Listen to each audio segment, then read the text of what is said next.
Сәлем достар, давайте бірге шоколадқа осындай әдемі оформление жасайық. Ол үшін бізге осындай қағаз керек болады. 22-де 22 қылып кесіп алдым. Шоколадты ортасына қоямыз. Скотчты шоколадтың жоғары жағына жабыстырамыз. Мен скотчым жіңішке болғандықтан мен екеуден жабыстырдым. Қағаздың шетін қайырып скотчқа жабыстырамыз.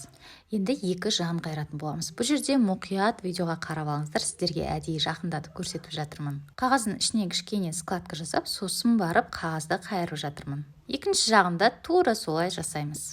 Енді скотчымызды жабыстырамыз, сосын қағаздың шетін жабыстырамыз. Все, шоколадымызды әдемілеп орап қойдық. Енді шоколадымызды әсемдейтін боламыз. 20 см осындай лента алдым. Оны шоколадтың шетіне ыстық клейдің көмегімен жабыстырдым.